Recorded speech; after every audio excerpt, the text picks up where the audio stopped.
I want to welcome all of you to the second in the series of Straight Talk dealing with immigration. My name is May Wellborn, and I am the president of the Executive Council at Ollie at Furman. I've been a member for 9 years, and I joined right after I retired, and I am so grateful that Furman had the foresight to develop this wonderful program. Furman's commitment to lifelong learning started 25 years ago with the creation of Fuller, Furman University Learning and Retirement. At that time, we only had 62 members and 7 classes. Now we are Ollie at Furman, Osher Lifelong Learning Institute, with over 2,400 members and 100 classes each term, and we're still growing. Ollie at Furman is privileged to present the 8th edition of Straight Talk in partnership with the Riley Institute. Straight Talk is a program that enriches learning and understanding for Furman students, Ollie members, and the Greenville community. And now it is my pleasure to invite to the stage Dr. Ken Peterson, Furman's Dean of Faculty, and the John D. Hollingsworth Professor of Economics. A former longtime chair of Furman's Economic Department, Dr. Peterson has been recognized for his outstanding teaching and mentoring abilities, and we are delighted that he is here tonight to don his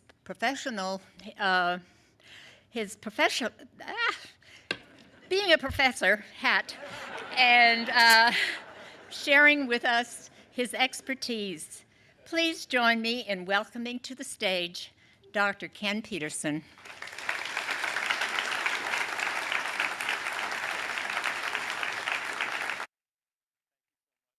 The real question is whether or not I still have a professor hat, and we're about to find out. It's been a while since I've been in the classroom, and I have a real urge to talk to you all about the Furman Advantage, but I don't think that's my assignment tonight. It is really a pleasure to be here.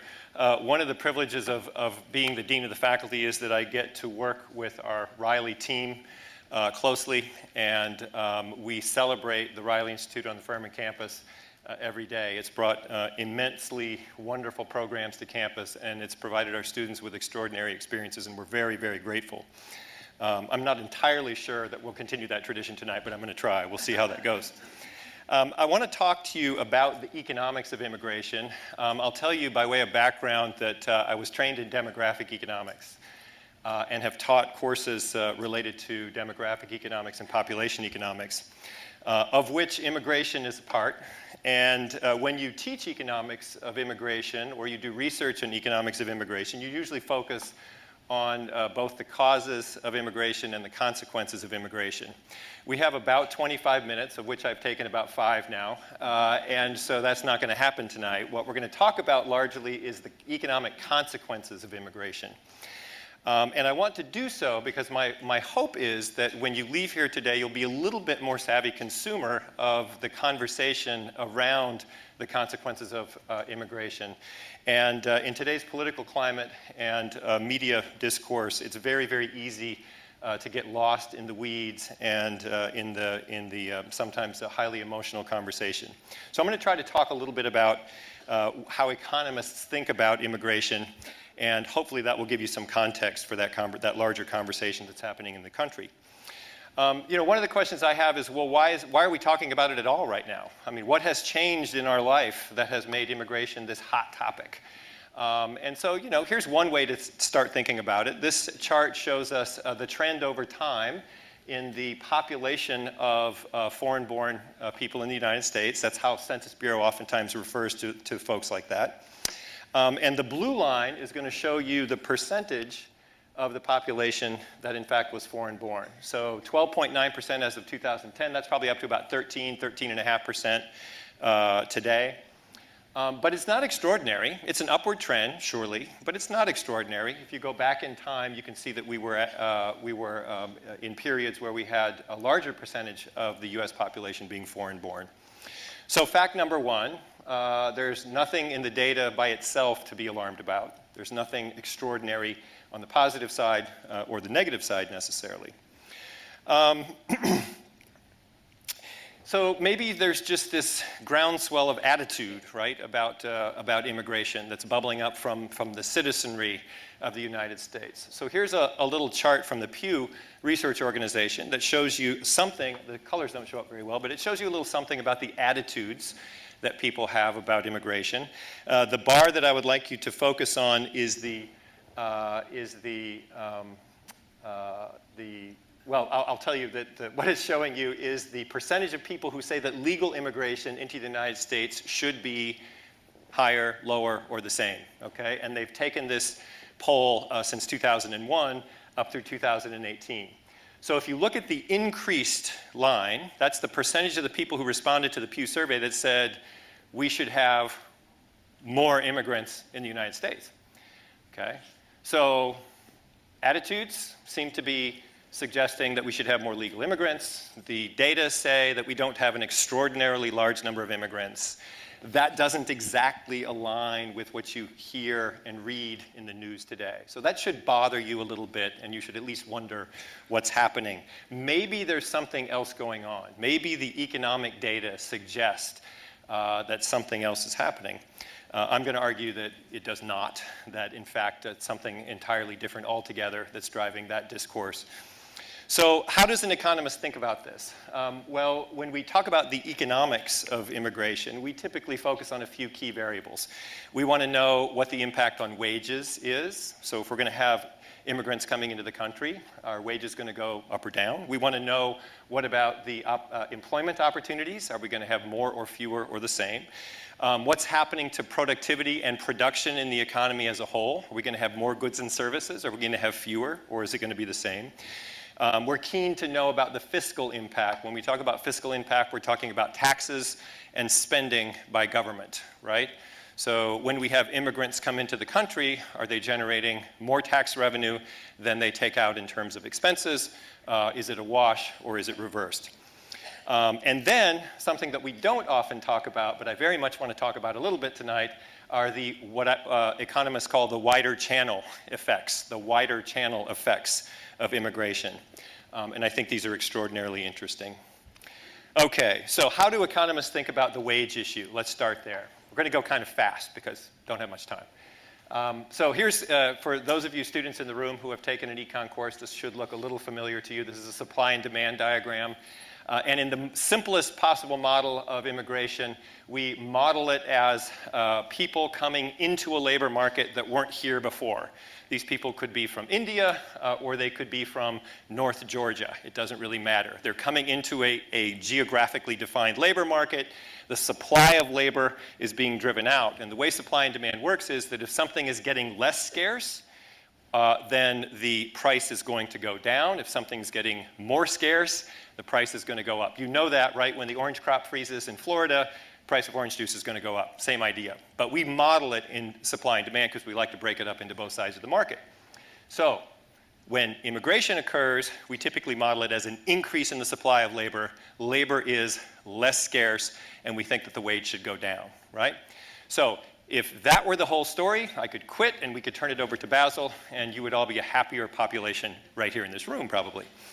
But we can't, sorry. So this is what's called partial equilibrium analysis. So this is where we take a little slice of what's happening and we magnify it and elevate it, and we focus only on that, and we ignore all of the other things that are happening. Economists like to say, ceteris paribus, other things equal, right? But we know in the real world other things are not equal. So the simple supply and demand argument that we have here is not complete. So where did we go wrong? Okay, what else is happening if in fact we've missed some things? Well, for example, when you have more people move into the labor market to work, you also moved more people into the market to consume goods and services.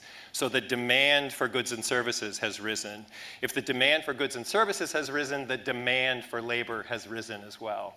So that is a big other thing that's happening that's not captured in the first graph. If in fact the wages did go down, it would also be the case that the prices of our goods and services would probably go down a bit, and we would end up consuming more of those goods and services. And to an economist, that would be measured as a lifestyle or a physical quality of life enhancement or increase. So that would be a good thing, right? It's also the case that if wages go down, if that were to happen, I'm saying, firms would probably be more profitable. Okay? Now, some of you have different philosophical viewpoints about that, but I'm just going to say that many of the people in this room actually have a claim either directly on firm profits or a claim on something that has a claim on firm profits through their mutual fund and their retirement accounts. Something like 54% of Americans, adult Americans, own stock directly or indirectly, and that is a claim on the profits of a company. So if profits go up, a lot of people benefit other than the people who are actually working at the firm. So my point simply is something's not complete and right with our simple supply and demand story, which often gets more play in the press than it should, all right? The other thing that can happen is that immigrant skills are not always substitutable for native skills, okay? So we don't really think about substitutes and complements in the context of labor markets very frequently. You might have heard that phraseology before, but if you did, it was probably in the context of something like pizza and Pepsi, okay? Or something, more exciting than Pepsi, I don't know. The idea would be if pizza and Pepsi are two goods that you tend to consume together, we would call them complementary goods, right? These are things that you tend to consume together. Cereal and milk, complementary goods, things that you like to consume together. So if we give you a choice between two goods, and your response is, I would like this and this, if it's an and in between those, they're complementary goods probably, right? If there's an or in between it, so if you sit down tonight at dinner, and you say, I'll take one Pepsi and one Coke, please. First of all, I don't think you should do that. But secondly, I would say that those are not, in fact, complementary goods. Those are ors, they're not ands. And if they're ors, they're substitute goods. Pepsi is a substitute for Coke. Coke is a substitute for Pepsi. And apologies to our donors from the Pepsi folks for saying that. But it's true. You say it at Emory, you get it for a different reason. All right. So what's my point? My point is that there are different skill sets within our labor force, whether they are migrants or whether they are natives. And it is sometimes the case that when a new pool of workers comes into the labor market, that the skill set that the immigrants possess are actually complementary to the native skill set that's already there. If that's the case, then an increase in the supply of immigrant labor is actually going to stimulate the demand for the complementary skill set that might be possessed by the native, okay? So if we have, I'm just going to make up a silly example now. If we have a group of workers that's particularly good at art and language and writing, but the business that they want to engage in actually involves science and math and engineering, and we don't have those skills, then when that pool of migrants comes into the population and they have the engineering skills, then actually the demand for those other complementary skills, which might include writing and visualizing art and things like that, will actually go up, and the workers will be better off, okay? Why do we think that there are complementarities sometimes? Well, sometimes there are complementarities because the skill set and the ways in which they're applied are to activities that the native population doesn't want to really perform at any wage. That's a bit of an sort of exaggeration to say any wage, at any reasonable wage for that business, okay? So if there are a group of activities and the native population doesn't want to do those activities, then when somebody comes into the population to do those activities, they're not displacing anybody, there's no substitutability. What they're doing is performing a part of the business activity that complements the other business activities that are happening in the firm, okay? And so we actually see examples of this happening in the labor market. But that's not always the case, okay? You know, the old joke with Harry Truman was that he wanted a one-armed economist because he kept saying, his economist kept saying on the one hand this and on the one hand that. You're going to hear a lot of that tonight, okay? So Sometimes the skills are substitutable. We'll talk a little bit about that and what the impacts are. The bigger point, though, I think, is that our theory by itself does not make a firm prediction about whether the native population is going to be better off or worse off as a result of immigration and its entrance into the labor market. There is not an ex ante, a priori, positive or negative impact. So what does that mean? It means that we have to look for the data. We have to look for the empirical evidence for whether the net benefit is positive or the net benefit is negative. Sadly for us, this is really, really hard, okay? So even for highly trained, excellent econometricians, who are the ones that handle these data really capably, more capably than I do, there are legitimate disagreements in some labor markets about what the net effects are on the labor market. What are some of the difficulties? Well, if you think about it, you know, when immigration happens and people enter the country and they enter a labor market, they don't just sprinkle randomly across the country. Where do they go? Where would they go? Where the jobs are, right? Where are the jobs? The jobs are in the areas that have the highest, typically the highest degrees of growth or rates of growth. And so you see a non-random distribution of migrants.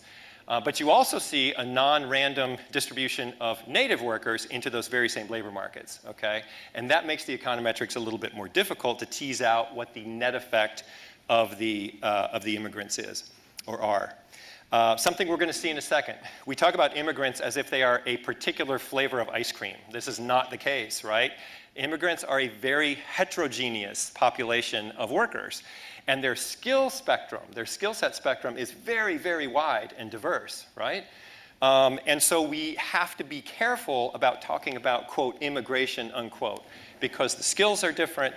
It plays out differently in different industries. It plays out different in different geographies, okay? And that's something that we have to keep in mind. There are some, probably for you, more boring reasons why we disagree on some of the impacts, and I mention a specific one here. There's a quasi-famous economist by the name of David Card, and probably one of the most famous immigration economists in the country is a guy named George Borjas, and they have an ongoing disagreement to measure some very basic stuff, like the labor itself sometimes. I'm trying to come up with good phraseology here, it's escaping me, but when we think about a supply shock or a supply increase of labor and its relationship to the native population, the measurement of the labor itself is sometimes at issue among really good empirical economists. I want you to know that because that has led Card to argue that in a particular geography, a particular skill set labor market, the net impact on wages is positive, and it's led Borjas to come to the conclusion that it's negative simply because they measured one of the variables a little bit differently. So it's that sensitive sometimes, and you can't be too careful with how you do stuff like that. It's also the case that we like to take whatever time period in question we have data for and make our claim that's defined over that time period, when in fact that may not really be the relevant time period for claiming that immigration is good or immigration is bad. So it may well be the case that if immigration takes place, that a particular subset of workers, native workers, experiences a decline in wage, but it may also be the case that 10 years later that the entire area is flourishing to a greater extent and there are more job opportunities for everybody. So you have to be really careful about the time period in question. You also have to be careful about the geography. So if we're talking about a city, a county, a state, a region, a country, sometimes we'll get different results, okay? So if I had to, like I kind of have to right now, summarize what the net conclusions are from the economics research, I would say it as follows. The effects tend to be smaller. We're talking now only about wages and associated employment when we have migrants move into a particular labor market. The consequences tend to be small. They tend to be small and positive in some contexts. They tend to be small and negative in other contexts. But in most contexts, they are much smaller than the rhetoric that you hear in the news or read in the news every day would suggest they are, okay? That's a fair statement. They are concentrated on a subset of natives whose skills are related to the immigrants. If they're complementary, you tend to get positive results. If they're substitutes, you tend to get negative results over a specifically limited period of time, okay? Immigrants sometimes compete more with earlier immigrants than they do with natives. This is something that you never hear about in the literature, but in fact it has been shown to be the case that a new wave of immigrants oftentimes will compete with immigrants who came a little bit before them, and they have more substitutable skills, and therefore the wage impacts tend to be more dramatic than they are for the natives. And I would say that the studies about wages almost never, ever consider the broad channel effects. And the broad channel effects, I would argue, I will argue later, are significant positive long-run effects on the economy. Okay, quickly now, a little bit about taxes and benefits, right? So when we talk about fiscal impact, we're talking about how much, what do immigrants pay in taxes? What do they get in terms of benefits? How does that net out on balance? And again, it's more complicated than you would like to hear, I'm afraid.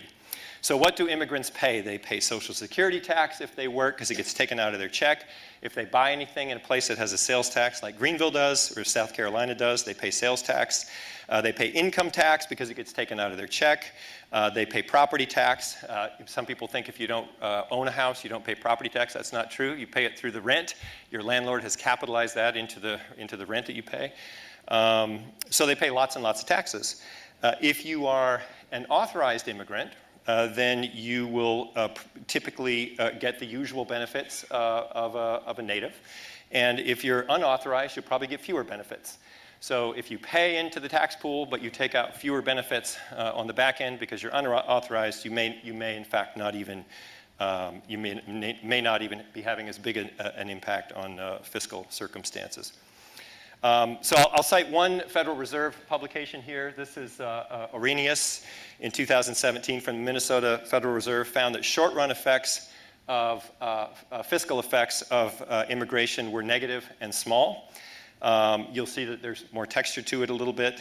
In the long run, the effects tend to be positive. So after the immigrants have been here for a longer time, the fiscal effects will reverse. A lot of their calculation depended on how you charged basically what our accountants in the front row would say are overhead charges of the public goods. So there are certain goods that we provide in society that are provided to everyone, and it doesn't depend on how many people there are out there. So national defense. If we've provided national defense to Heidi, we've also provided presumably national defense to Don. We haven't figured out how to exclude him from those benefits yet, and so he's very happy. But what that means is that adding an immigrant to the population doesn't really affect our national defense budget, right? Because we're providing those services already. So we typically, when we do these calculations, do not apportion those kinds of public goods to the costs of providing public goods in the benefit side. And if we don't do that, the benefits tend to be net positive for society, okay? Here is a really interesting finding, I think. So first-generation immigrants tend to be more costly from a state and local fiscal impact perspective. There are more costs up front for the services that we provide them with. But their children, and here's where the time period in question is really important, their children tend to be the biggest positive net contributors to our fiscal well-being among the people in our society. So if we just did a very short-term study, we might conclude that net negative is the answer to do immigrants hurt us from a tax and benefits point of view. But if we step back and we take a long-term perspective, the chances are that we're going to have a net positive effect according to what the current research shows. Why else from a fiscal point of view might we be open to the idea of immigration? Well, here are two population pyramids. One comes from 1980 and one comes from 2018. What I want you to focus your eye on is the general shape of the population pyramid. So on the left-hand panel, if you have this is a little bit of a Rorschach test, but if you can sort of use your imagination, and I want to hear what you're really thinking, you have a little bit more of a triangle, right? And so what's depicted in here is the population of men and women. The vertical axis is the age group. As you go higher on the pyramid, you're going into higher age categories, okay? So way up here, We have the 90-year-old folks on both axes. Down here, we have the people from 0 to 4, okay? And the length of the bar shows you how many people are in each of those age cells in the US population, 1980, 2018. What I hope you can see is that on the right-hand panel, you have more of a rectangle, a little bit more of a rectangle. On the left-hand panel, you have a little bit more of a triangle, okay? And if you have more of a triangle, what that means is that when you think about things like Social Security and Medicare, you have more people in the earning years to support a given person in the non-earning years later, okay? Sometimes we talk about that in terms of what we call the dependency ratio, which is the ratio of people. We have a very definite age definition here. The number of people at 65 and older plus the number of people under age 20. Put them in a group, and then we have the number of people in the middle years, and we think the middle years are more correlated with working years. So the people who are not working to the people who are working is the dependency ratio, and this is the dependency ratio over time, okay? So going from 2010, projecting it through 2030, and what you see is that the dependency ratio is increasing over time. Why is that happening? Aging population, retirement of the baby boomers, and a stable and relatively low birth rate, all taken together, make that happen, okay? So we're going to have a greater fiscal burden on every worker because we're going to have fewer workers supporting a given person who's in their non-working years. How do we fix that fiscally? It won't fix it because of the magnitude, no matter what we do, by itself, but it would help alleviate this challenge that we're about to face if we were more generous in terms of the immigration that we allowed into the country, okay? All right, so fiscal-wise, net positive, especially when we step back and look at the big picture, and when we take into account the children of the migrants. Okay, so how are immigrants different, do you think? We don't have time to talk about this at all, but I want to plant a couple of seeds. Think about what it takes to immigrate. You leave your social network, your family, your friends, in many cases your language, you leave your customs, your norms behind. You take a trip, significant trip in some cases, sometimes it's 9,000, 10,000 miles, and you plop down in a city and you try to make it, okay? That is not a typical person. Okay? It's not a typical person relative to the country that the migrants came from. That is not a typical person relative to the native population that those people joined. Okay? So we think that there are some general differences on average in the migrant population that might influence how things go for them down the road. Number one, their attitude toward risk is probably a little bit more open, right? They've just taken a huge risk. They made a huge investment. They don't know how it's going to work out, so they can handle that uncertainty. They're going to hit bumps along the way. Their resilience may be a little bit different fundamentally. We have observed that attitudes toward education, especially as it relates to their children, are a little bit different. They're hungry for their children to succeed. In many cases, that's why they made the trip. They left the circumstances where they thought their children's opportunities would be less, and they came to a place where they thought it would be more. Okay? So there are differences between migrants and non-migrants on average. Next, we know that natives are different from immigrants in that the immigrants tend to cluster at the two ends of the socioeconomic spectrum, okay?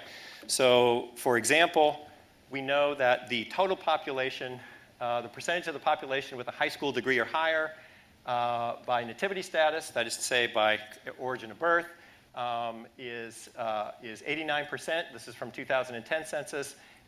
Foreign-born is 68%. So this is telling us that more Americans have at least a high school degree, Americans by birth, than the foreign-born population. But this is really deceptive because look at depends on where the people come from. So the country of origin matters, number one.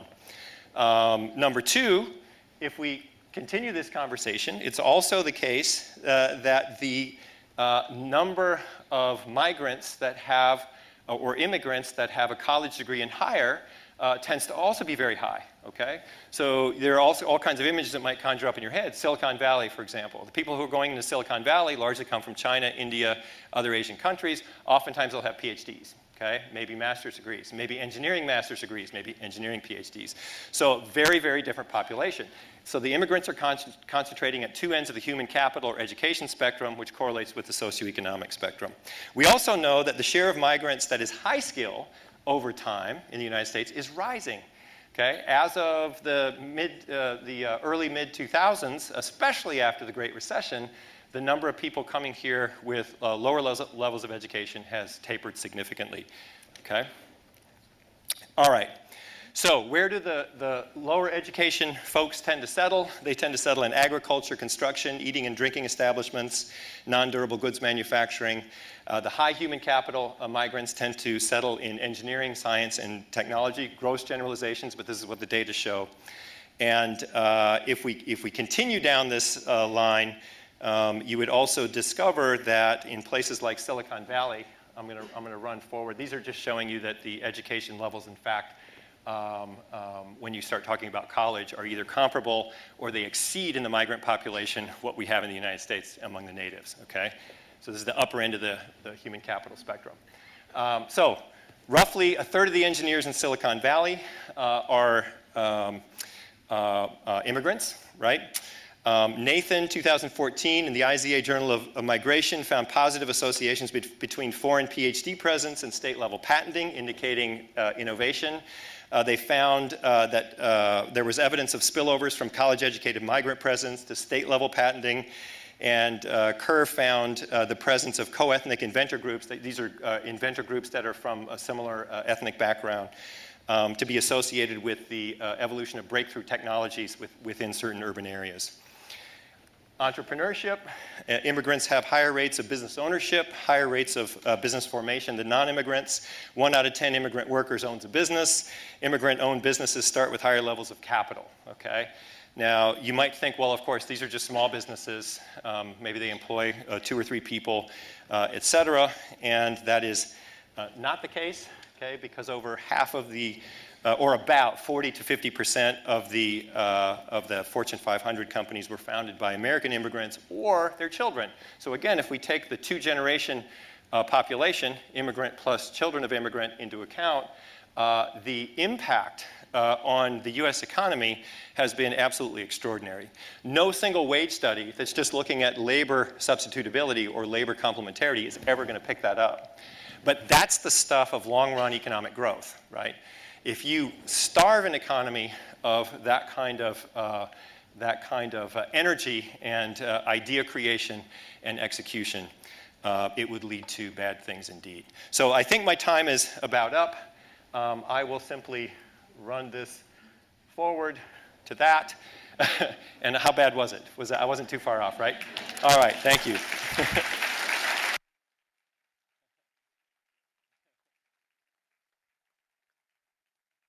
I feel like I just had my morning workout. I haven't talked that fast in a long time.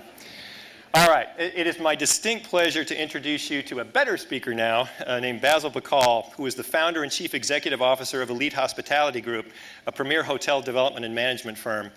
A Chaldean immigrant, Bacall arrived in Detroit in 1982 when he was 17. So in many ways, he fits some of the story that we just told here.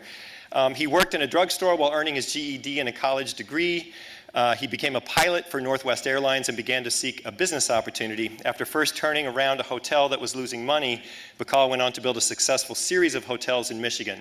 Currently, he has 9 new projects in different phases of development. I think that's now 15, 14. Okay, our data are out of date. And his focus is to be the best at what you can do, and that commitment to excellence extends to the nonprofit organization that he founded as well, Adopt a Refugee Family Program, which matches donors with persecuted Christian families in the Middle East in need of basic financial support.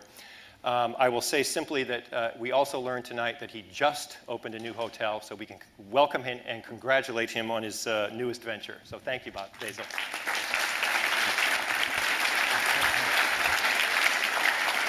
Here? This one? Or that one? Okay. Thank you so much. Yep.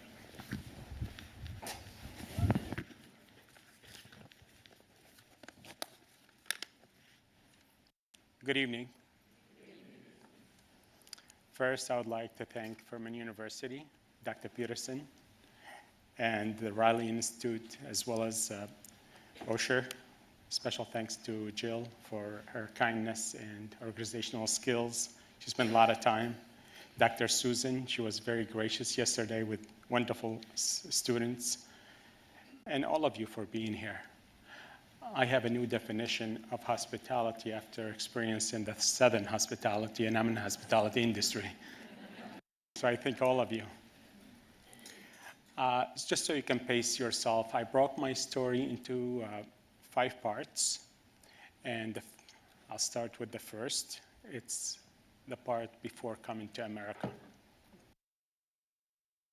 I was born in 1964 in a city called Tel-Kif, and that is about 25 miles from the Syrian border, is north of Iraq. And I was born into a Chaldean family. Chaldeans are the indigenous people of Iraq. Their history goes back to 6,000 years. And they were the first to become Christians at the hands of St. Thomas the Apostle on his way to evangelize in India. They're Eastern Rite Catholics. The language is different. We speak the same language as Christ did. And their population in Iraq has dwindled over the years. But more recently, from 2003 till now, they went from about 3% out of 37 million population in Iraq to less than 0.5% because of the persecution. My dad was a farmer, a grocer, a merchant, and my mom was a housewife. At the age of 5, my mom passed away. And that was devastating for my family. My 7 brothers. My youngest brother was only less than a year old. So my dad, after a year, he was remarried. Generally speaking, I had a rough childhood. You can say in some terms, dysfunctional for lack of love and support, and just a lot of problems because of what has happened. But that did not stop me. That only galvanized my personality with determination, tenacity, and I wanted to do better for my children if I ever would have children, because I didn't want them to go through the same thing I went through. So from there, from the age of 5 till 16, I would work, and my first venture in business was I was 6 years and a half. After school, I would buy candy in bulk, and I would roam the streets around my house and just sell candy at individuals so I can make the difference. And my dad would wonder, how come I always have money? So that's what I did. Iraq at the time was still very unstable politically. So my brothers decided there's no future for Christians in Iraq. And historically, they have been immigrating. So at the age of 9, they start leaving Iraq. And so when I was thinking about it, and my brother came to America, just happens to be. And so I started thinking about immigrating too, because I wanted a better future. So at the age of 16, I left Iraq and by myself, went to Jordan temporarily in order to go to Egypt, because that's where my petition papers were.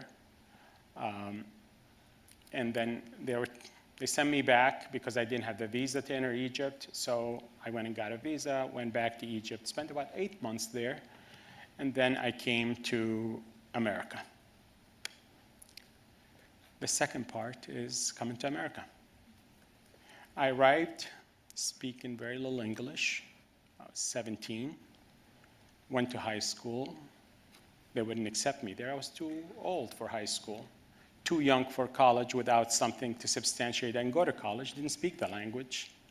So I figured I'm going to take a GED class to learn the language, to take an ESL, English as Second Language. In the meantime, get a GED to allow me to go to college.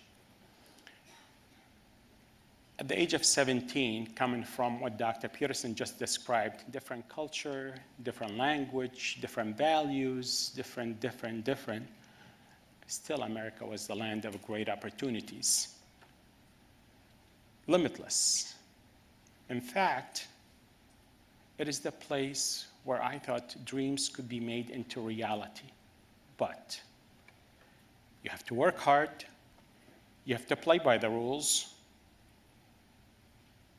but I needed a foundation, and that was education. So I focused my energy into learning the language, and the journey started. I had to support myself in the process too. So the first week, within 2 days, I got a job in a party store, sweeping floors, while I entered school. In so it was work, school, basically what I was doing. I got promoted to a cashier after I learned how to stack groceries. And from there as head cashier, and from there I became a supervisor at that party store, and then a manager. And soon, within a year, the ownership trusted me with opening and closing the store. And then, in the meantime, I'm going to school. So my life was work, school, school, work. I was carrying like 16 credit hours. In the meantime, work about 40 hours a week. By 1984, I had transferred to the University of Michigan, Dearborn. And that was a big deal. So I started at the University of Michigan. Funny thing is, things that we take for granted, when I wanted to learn the subject matter, all the words were foreign to me. I only knew like 20 words when I came to the States. So I had a dictionary on one side and the textbook on the other side. So you would read something and I don't understand this word, and in one line there would be 3, 4 words that I didn't understand. So I had to go to dictionary and come back to the text, and just to understand the subject matter. Funny story, one time I was working and somebody was just being so kind. Oh, great. And I said something, said, okie dokie. I go back, I'm looking, what's okie dokie in the dictionary?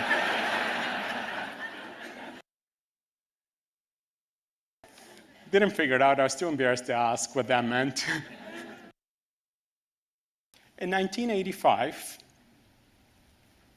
while going to U of M Dearborn, I started my first job at a major corporation, and I was a luggage handler at the ramp. At the time, it was Republic Airlines. They were bought by Northwest later. If anybody remember Republic with the duck on the tail. So they called people who were luggage handlers ramp rats. So it was funny, but that's what I started. And I started, I always loved the flying, and I started pursuing my career to become an airline pilot. So I had to go to flying school and learn how to fly. But it was a lot easier said than done. Some people thought, you're crazy, you're an immigrant, you want to be an airline pilot? I guess my dreams were bigger than what I thought. But anyways, I started taking flight lessons. My expenses were becoming huge, supporting myself, paying for a great university like this one, and also trying to pay for flying. To give you an idea, I started making $9.65 an hour working at the ramp. My lessons were $65 an hour. That means I had to work a lot of hours. That's what I did. So needless to say, my work schedule was 80 to 90 hours a week between school, college, flying lessons, and so forth. Between 1985 and 1991, I had graduated from college, got my private pilot license, my instrument pilot license, my commercial pilot license, my private and commercial instructor license, instrument instructor license, flight engineer, and finally, you had to have 1,500 flying hours in order to apply for your ATP, Airline Transport Pilot License. And the way I did that is by instructing. I cannot tell you the number of times that the students would do something just crazy, and I'm like, you're trying to save your life. So that was quite an experience. So I always have to be a couple of steps ahead of the students just in case, especially when it came out to takeoff and landings. But that's what it took. And so by the time that happened, after I got my ATP, I was poor, exhausted, and broke. And with no concrete evidence I will ever land a job as an airline pilot. But I kept determined. Something happened in 1990. I met a beautiful woman, and I got married. So now it adds to the expenses. Now, after having my education behind me, I needed to accumulate more flying hours in order to be considered by a major airline and also support my family. So I was working 60-some hours a week, getting off work, working all the overtime that I could because 40 hours is the norm, and overtime is time and a half or double time. And then fly from midnight until 7, 8 o'clock in the morning, sleep for a few hours, and do it all over again. And I was flying freight. Some airplanes didn't have heat in Michigan. And when you're up at 20 or 30,000 feet, it gets really cold. And so by the time I'd come home, I'll crank the heat up, and my wife says, "What's wrong with you? It's 75. You don't understand. It was too cold." So anyways, that's what happened. I flew Learjets, Falcons, and the like.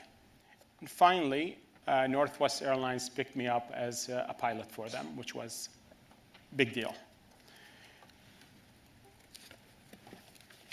Part 3, which is the turning point. After spending all this time getting there, my wife was not happy because I was out of the house 5 days out of the week. And that was not working out.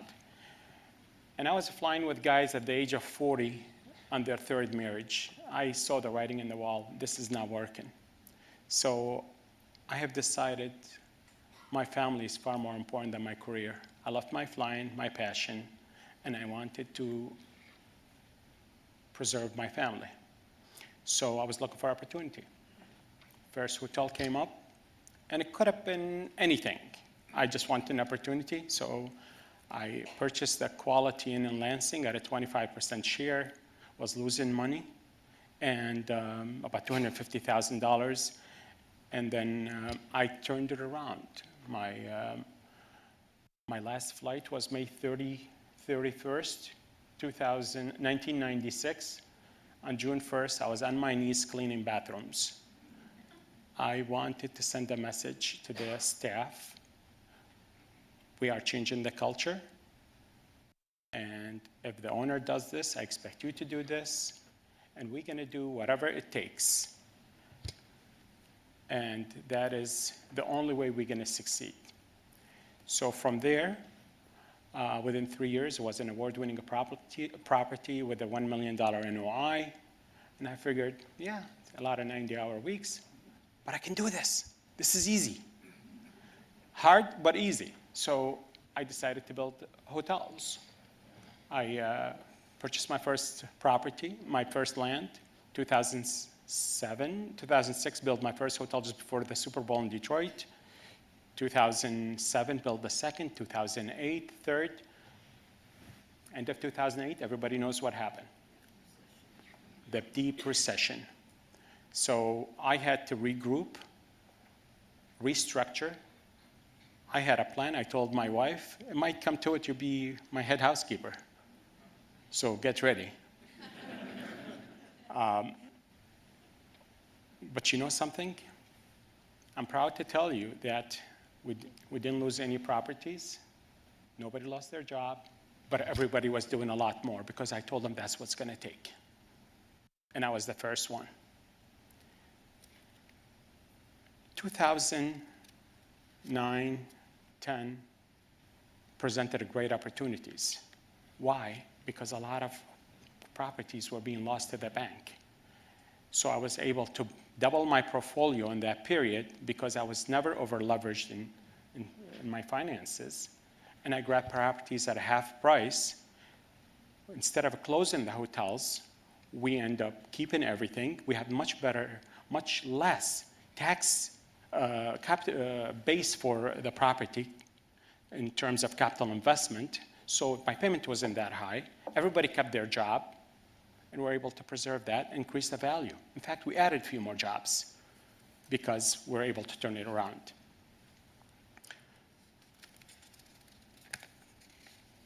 The motto was doing whatever it takes. So now we were also very determined to survive this, and we did. I was the first crazy guy in 2010 to start building a new hotel. The only one in Michigan, because it made sense. Labor force was cheap, because nobody had a job, so we could afford to do this. And also there was a market, and also materials were a lot more reasonable. So I opened the Hampton Inn in Auburn Hills in 2010, 2011 by the time I finished with it. And we're just blessed that we didn't lose anything. We were able to add to our portfolio. The worst thing about the recession, again, nobody knew where the bottom was. Nobody. So you didn't know how long you were able to sustain this. Some months we're losing $100,000 a month. We just didn't know.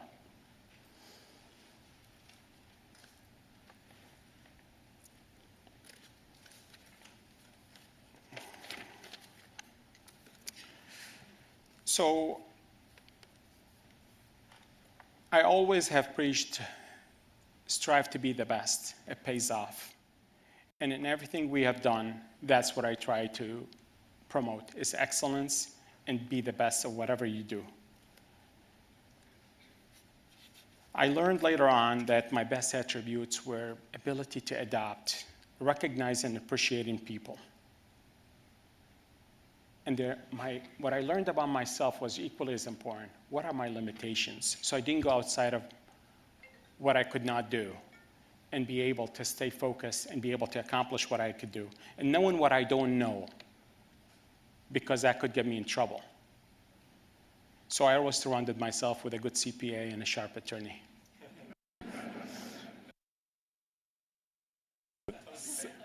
Some of the greatest deals that I made are the ones I walked away from.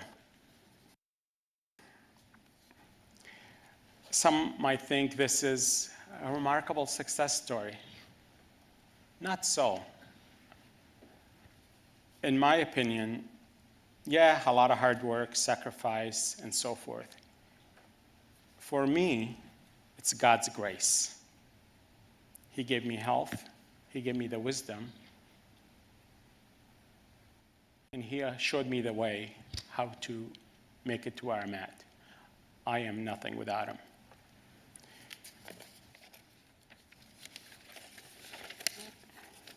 I'm not here to promote my Christianity, but for me, Christ is my inspiration. And that is very dear to me and what guides me every day. So after making a lot of money, accomplishing every goal, my life was still internally, I felt it was empty. I was called for more. So what was I looking for? Something deeper, something more meaningful. I did volunteer at Soup Kitchen here and there because I felt called to. But it was 2003 when the US invaded Iraq. And there were a lot of vacuum within the security of Iraq. So the minorities were targeted, were exploited, were beheaded, were named every atrocity. And they were leaving overnight with a note on their doorsteps, if you are not gone, then you will be killed. So there are a lot of people that were homeless and refugees. I decided to do something about it. So I created a program called Adopt a Refugee Family Program. And the premise of the program is, I knew before I started there was two main issues with nonprofits: transparency, and not all your money make it there. And I decided to make this different. Transparency, created 4 levels of transparency where everybody gets to see who they're donating to and they can have contacts. And I assured everybody 100% of their new donations will make it to the needy. And I decided I can afford to subsidize all the administrative costs. And I have friends that will help me do that if it gets too big. Also in my work, I recognize charity starts at home.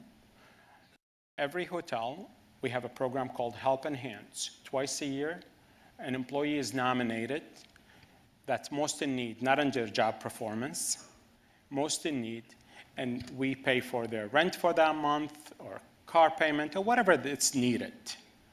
And that is a way for us to give back and show our appreciation for humanity in general. This was not for their work, that's something else. We just have to do the right thing.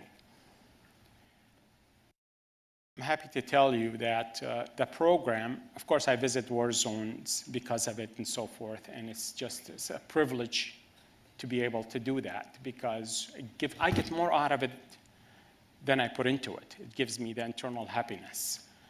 And today we were able to help over 400,000 people and send over $11 million. Thank you.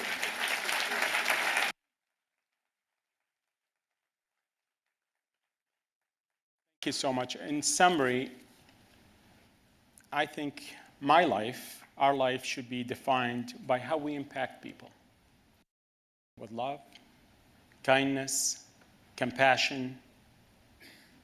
Because if I was on my deathbed, I would not want to be remembered for how many hotels I own. I want to be remembered how I touch other people's lives. Thank you so much for listening.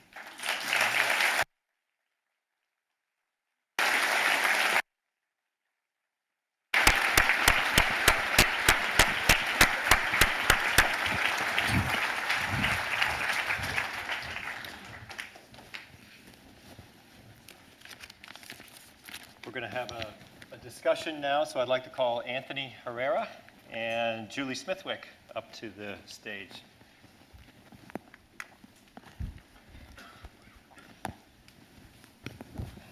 Julie, while they're coming up here, I'll tell you, is the founder and executive director of PASOs, which means steps in Spanish. She works with Latino communities in 29 counties of South Carolina, advocating for systemic changes to improve health, early childhood development, and social services for Latinos. Anthony Herrera, where's Anthony? There he is. Anthony serves as Furman University's Executive Director for Innovation and Entrepreneurship. Joined Furman just how many weeks ago, Anthony? 5 weeks ago? Seems like much longer though, doesn't it, right? Yeah. And he most recently led a team responsible for Toyota Motor North America's executive succession and leadership development. In that role, he led a team responsible for the growth of high potential talent, fostering key talent pools, building bench strength, delivering performance management, and addressing talent gaps. So let's start with Julie. Julie, your work at PASOs includes developing leadership in the Hispanic community. One of the big issues that those who are undocumented is that they remain in the shadows, right? Some of these fall into the category of dreamers, others do not. Have you seen an impact on this community's ability to contribute economically as a result of the current administration's policies and rhetoric? And what do you think is the economic impact of this? Sure. So in PASOs, we work with about 5,500 Latino families each year. We've got 8 different sites across the state of South Carolina. So the information and the stories that I bring are firsthand stories of working with families, immigrant families, mostly first generation, of all different documentation statuses. So we don't, our policy is that we don't ask. We believe that if everyone has the chance to be healthy and educated, that all of us will be better. So that said, I don't know the the documentation statuses of all the folks that we work with. But I do know that the majority of them are low-income folks. So these are folks that are oftentimes, as any of you know, who work with families who are of low income or impoverished. A lot of times these families are one step away from falling through the cracks, right? So if you have a family with one car that's dependent on that car to go to work and the car breaks down, that could affect the whole family's economy and their ability to bring in what that family needs to succeed. Or it may affect the breadwinner's ability to go to work and bring home a paycheck and buy food, right? So what we've seen happen to a lot of the families that we work with over the last couple years has been a real increase in fear. So some of it is because of new policies that have been passed. But in all honesty, there haven't been that many policies passed. But what there has been is a lot of rhetoric and a lot of myths and talk of very harsh policies. And so what you have seen are lots of discussions around what could happen. You know, there's this talk about zero tolerance, right? So zero tolerance is this policy that nobody who is undocumented will be tolerated, and there's no, they kind of did away with some of the caveats, the carve-outs that were in place before for folks that may have had children or been in certain situations. Now there's zero tolerance. So that kind of talk and some of the policies that have been alluded to related to social services, related to where undocumented immigrants can be apprehended, for what reasons they can be deported, leads to a general feeling of fear. But this fear and some of the discrimination that goes along with it doesn't just affect undocumented folks.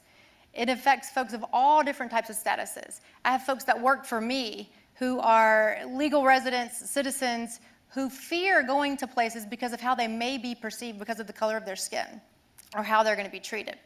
So how does this affect the economy? If you're living in a place where you're one step away from falling through the cracks, and you're afraid to drive your car, because I don't know if some of you may know that if you're undocumented, you're not allowed to get a license, okay?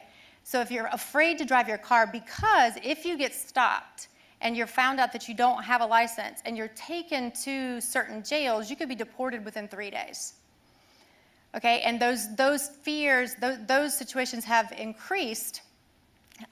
So if you're afraid to drive your car, if you're afraid to trust authorities or trust in folks who may work with a system that you're not sure if they're working in your best interest or not, that means you don't go out and you may not travel to work, right? You may not get insurance. You may not renew your child's insurance because you're afraid to trust the government agency that's offering it to you. You may not trust your children's school. Right after the election, we had so many families calling us saying, should I not send my child to school? What happens if my child doesn't come home from school? What happens if my child comes home and I'm gone? Should I just not keep sending my child to school? And we had to allay a lot of those fears. So what you find are folks that aren't being able to take advantage of opportunities because of the fear that they fear and how the barriers are increasing. The second thing is, you have folks that, immigrants, the majority of the families we work with are young. They want to take advantage of opportunities. They want to buy stuff. They want to buy houses. They want to open up bank accounts. They want the American dream. They're hungry for it. But if you're afraid of the banking system, you're afraid of the financial system, you're not sure who you can trust anymore, you're not sure how you're going to be treated, you kind of retreat from those things as well. So you actually find people feeling a little bit more in the shadows and less able to take advantage of even the opportunities that they might have to work, to buy things, to purchase homes, right, to have a little bit more financial security. And I would say the third reason, I'm from South Carolina. I grew up in Florence, South Carolina. But over the last 20 some odd years, I've been working with Latino communities in Latin America and then in the Southeast with immigrant communities in Georgia, North Carolina, and for the last 13 years here in South Carolina, back at home. The reason I mention that is because it's given me a really amazing vantage point of understanding South Carolina and our landscape and what we think and what our history is and how this population is very new to us. When I left South Carolina in 1993, there was nowhere to speak Spanish, even if I wanted to, right? Our landscape changed very quickly. So understand how that can be scary and frightening and new, and people don't understand why are folks here, and are they replacing our jobs, et cetera. But what I've been able to see with the population that we work with is that there's tremendous human capital. And the worst thing to me about this fear that folks face is that we're not giving people the opportunity to really be all they can be, right? To really show who they are and all they bring. I mean, Ken, you talked about the fact that folks are more risk takers. They crave education. They crave opportunity.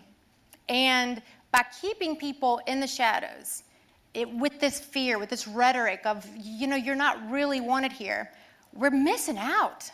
Because what we find is when we open the door to opportunities, we have a leadership program for folks who have that leadership knack, right? And they're leaders in some way in their communities. And so we help nourish that leadership and invite them to be leaders in their communities and help others that are in their situation or who may be less fortunate. And folks are hungry for it. Yes, I want to, because in my home country, I was a lawyer, and here I'm cleaning floors. In my home country, I was a nurse, but I couldn't find a job, so I immigrated here, and now, I'm working on a roof, and I want to give back. I want to do something with all this stuff that I know and all this eagerness and this motivation that I have. And what happens is when we keep folks in the shadows and we keep them fearful, we don't get to the benefits of all that they offer. Thank you. That was wonderful.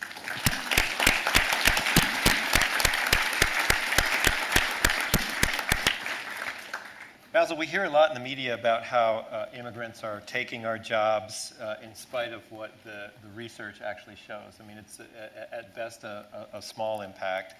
But there are a lot of businesses that say that without immigrants, they wouldn't have the employees that they need to actually run their businesses effectively. You employ a lot of immigrants, I believe. What do you say to the folks when you hear them say that immigrants are taking American jobs? Well, something that you said in your talk that was very important.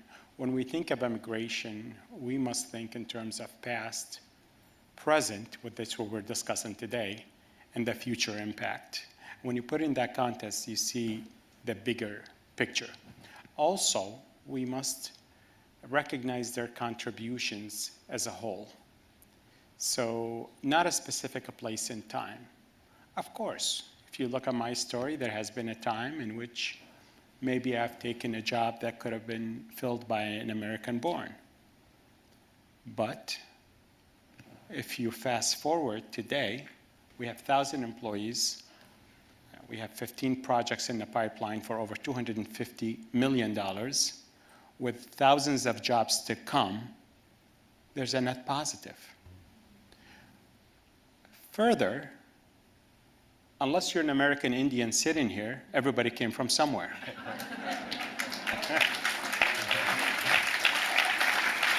And it is, can we imagine America without the contribution of your forefathers? Can we imagine what would it be today? They started this great civilization, this great country, and it is the immigrants that becomes the new fabric. So instead of the word assimilation, there's a chemistry word, amalgamation, which is when you put two elements together to make, or more, to make us stronger. And we become stronger with all of us together, playing by the rules, respecting the laws, and the culture of where we come in, and make it better. I disagree with the notion that they take American jobs at the net contribution is positive, in my opinion. There's also a perspective that the immigrants, because they bring a different culture, because they know a different way of life, contribute to the diversity in a way that actually leads to more innovation and more creation. That's so true. Yeah. And some of the immigrants that I have employed, they own their own businesses now, and they hire people, which is great to see. That has to be fun to see. Yes, yeah. But also short of, I just opened a hotel today, And it took me 6 months longer than I normally would take, because one of the biggest problems I'm facing as an employer is lack of labor, lack of talents. For every job for every job I have available, there's another one I have that I cannot fill. What does that do? Let me give it, to put it in perspective for you. This hotel costs me more. The cost is more. Also, I'm not able to serve my clients. There are families that benefit from that. I have 30 or some employees at this property that they're not able to make their wages. They've been waiting. So I lost some of them because they cannot wait anymore. So it is a lot of negatives that comes with that we cannot do the job. Subcontractors, where they would call to get my next job. I call them, say, Basil, I'm so sorry. I'm at this job. I can't get you until Thursday. But you told me you'd be here Monday. I apologize. I'm just busy. I understand where they're coming from, but also it delays my project as well. But if they had more, and if there were more workforce, and I paid a lot more. Imagine for somebody just to clean the building, it's $26 an hour, which is not the norm. So it costs more, and it hinders the progress of the construction and development as well. Thank you. Anthony, you've worked closely with Toyota North America and a number of other Fortune 1000 companies to bring opportunities to the Latino population in the U.S. What are the realities and challenges that organizations face, and what should executives be discussing with their existing talented leaders who feel threatened or concerned that they might be displaced? Absolutely. Thanks for the question. I think I'm going to get the last question because I didn't follow the dress code. I refuse to wear the same color suit. The guy who's about to start the Entrepreneurship Innovation Center doesn't follow instructions. What do you expect? I was going to come in a T-shirt and flip-flops, but then I would have gotten disinvited.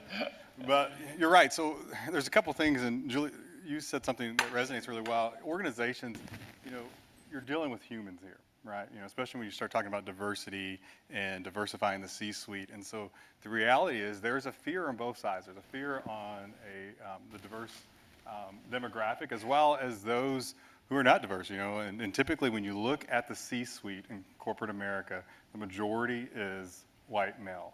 Right, so there's a fear on that side, right? They hear all this rhetoric going. They're hearing, oh, we must be doing diversity. We need to have a diverse board. We need to have a diverse C-suite.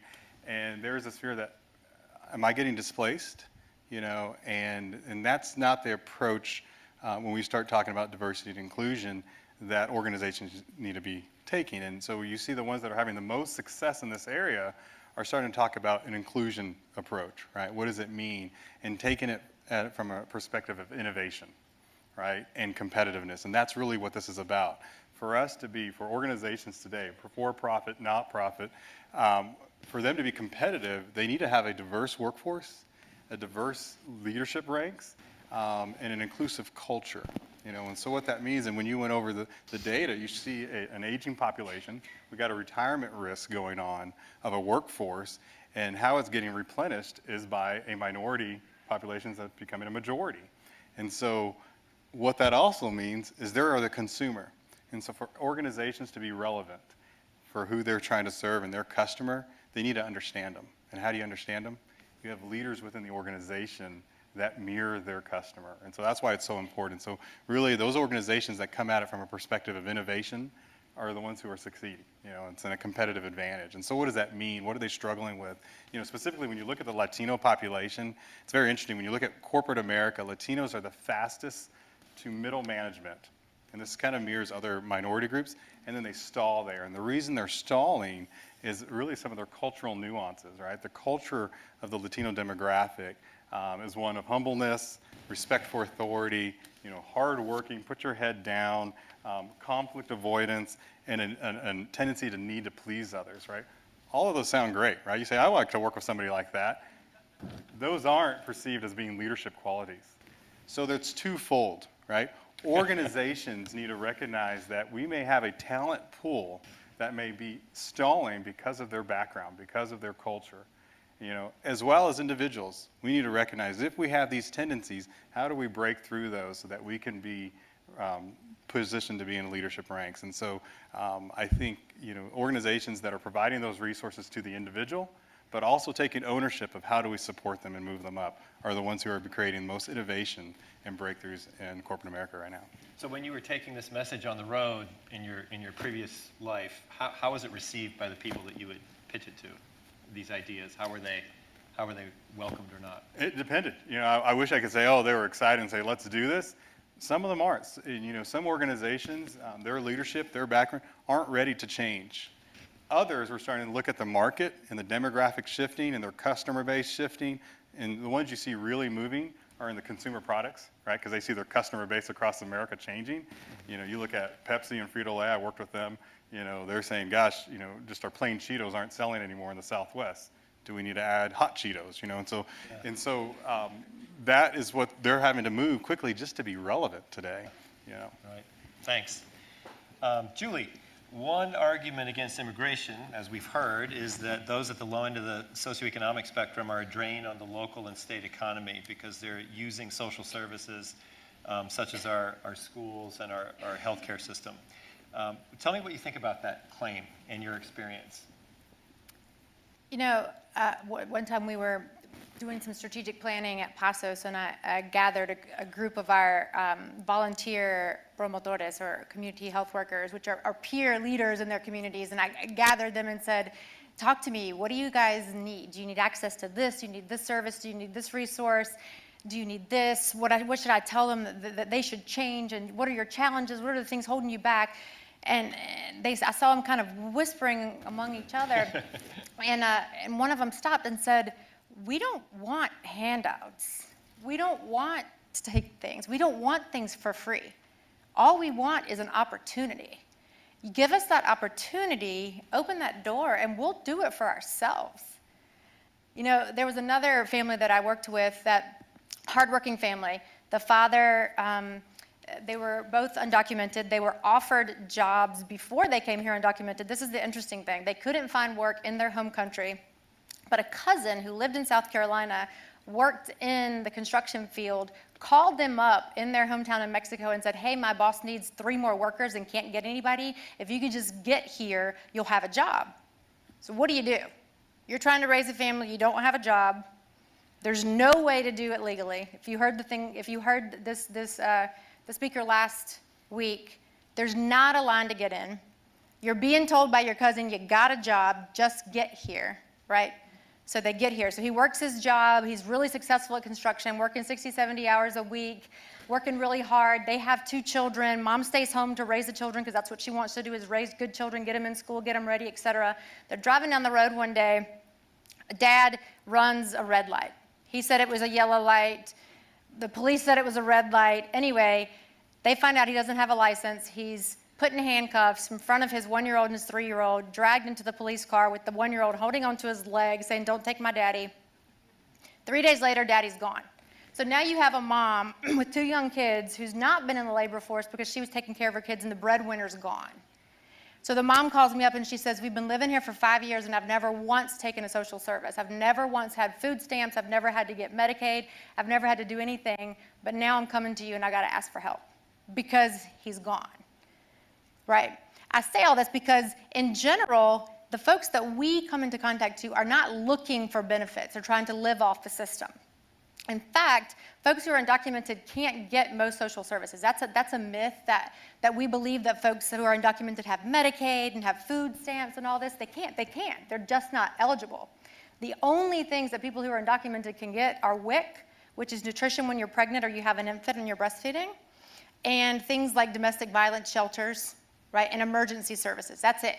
Can't get food stamps, you can't get Medicaid, you can't get TANF, none of those things. You don't qualify. Can't even get Affordable Care Act insurance, right? So it's not placing a drain on social services or healthcare. Now, when you look at the research, where you do see, and I think you mentioned this, Ken, where you do see an impact is in the education system. But if those kids go to college, you see a net benefit. So again, yes, there is a tax. It's taxing our schools, but we also know we need kids.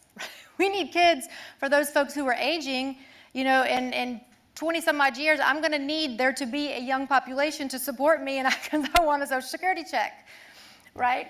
And many of us fall into that. We need a younger population. We know we need young folks, and we need young folks who are educated and go to college and can give back to our economy. So we need the kids to be in school. So when you look at healthcare, most folks are healthy because the people who can do the things that were described by Ken and then by Basil, what he had to do, the hours he had to put in, you can't do that if you're sick. So most folks are healthy and are not draining the healthcare system. The social service system, folks are not eligible for. Education is where the costs are, but again, that's what we want as a society, right? We want folks who are educated, who can go into our labor market, who can provide for us and contribute to this economy. Thanks, Julie. Appreciate it. We've got time for one more question. So, Basil, this one's for you. Global Detroit is a nonprofit 501c3 corporation that revitalizes Michigan's economy by pursuing strategies that strengthen Detroit's connections to the world to make the region more attractive and welcoming to immigrants, right? And so what do you think other communities can learn from your lessons and your experiences with Global Detroit? Looking at the broader picture, I think understanding in the end it benefits us a lot more as a country. We should invest into welcoming and retaining and integrating the immigration and immigrants basically into the system, welcoming them, and education is part of that.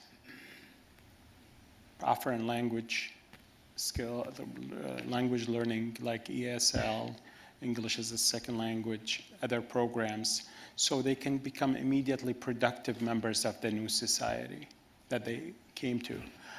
Also, understanding that Detroit is a good history lesson into how to put that into use. And Detroit, for the longest time, was declining since the riot of the 1967. And no city has ever come back from out of the 29 cities that lost population.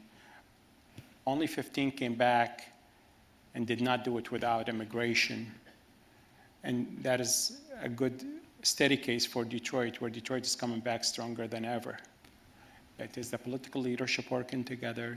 It is the communities, it's the immigrants who come hungry.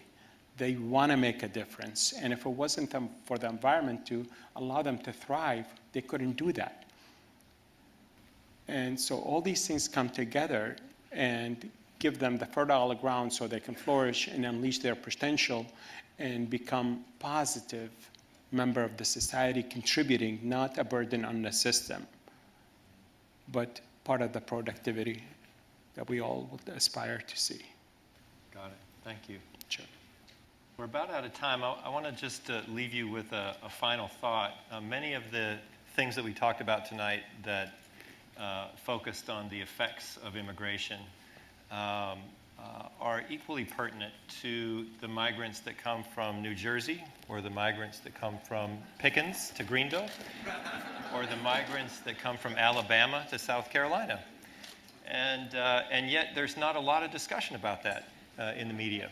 So as you prepare for next week's program, where we start to talk about the politics associated with immigration, I would invite you to think a little bit about what might account for the difference. It's not the economics and the data that drive this conversation right now. It's something else entirely. Before we conclude, if you would join me in giving our panelists a big warm welcome. Thank you.